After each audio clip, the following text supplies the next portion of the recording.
Assalamualaikum warahmatullahi wabarakatuh. Baik, hari ini kita akan berbicara tetap dari buku Api Sejarah, jilid 1. Belanda melakukan mereka sebut sebagai penyusunan tata ruang kota. Makanya di beberapa kota terdapat pemisahan suku-suku di antara lain, yaitu ada daerah Kampung Melayu. Ya, itu adalah orang-orang Melayu. Kemudian ada Kampung Bali, ya kan?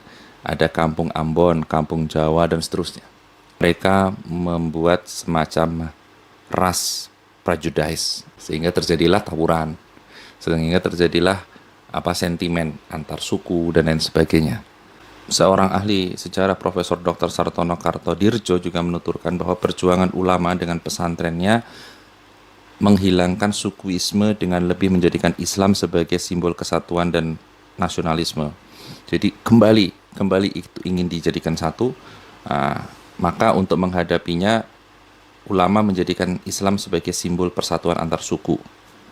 Maka Belanda mengembangkan kembali, bukan cuma di dalam satu kota, tetapi Belanda mengembangkan di dalam satu kabupaten, bahkan satu provinsi, ya.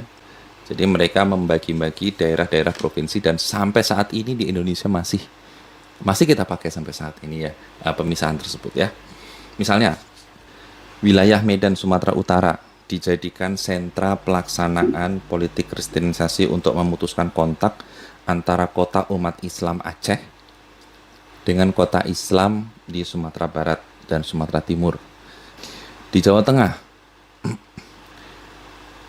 dibuatlah atau dipilihlah kota Ungaran, Salatiga, dan Magelang guna membelah wilayah dakwah ulama di kota Semarang dan sekitarnya yang merupakan pusat kota Wali Songo di Jawa Tengah dengan kota-kota umat Islam lainnya di daerah Surakarta dan di daerah Yogyakarta. Kita tahu Surakarta dan Yogyakarta adalah Kasultanan, Yogyakarta khususnya Kasultanan yang itu tidak lain adalah representatif dari Turki Utsmani. Kemudian di Jawa Timur, guna membelah kontak antara umat Islam di Surabaya dan Gresik. Jadi Surabaya Gresik dipisahkan dengan Jombang dan Kediri. Kota mana yang memisahkan? Yaitu kota Mojo Agung dan kota Mojokerto.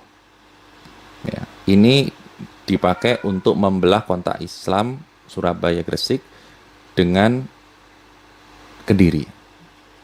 Kemudian juga dipilihlah kota Malang untuk memutuskan hubungan antara Kediri dengan Jember dan Banyuwangi. Di Jawa bagian tengah sudah, di Jawa bagian timur sudah, lalu bagaimana di Jawa bagian barat? Di Jawa Barat dipilihlah kota Majalengka untuk memutuskan kontak umat Islam Cirebon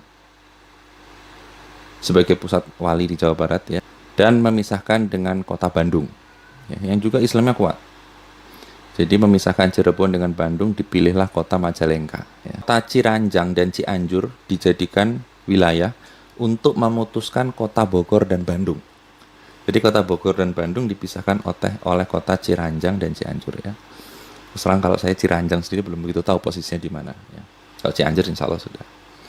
Kemudian selanjutnya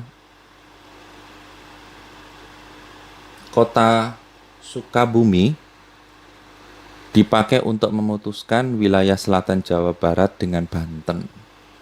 Kita tahu Banten juga kuat, ya, di sana Kasultanan Banten itu, ya. Termasuk bagaimana ketika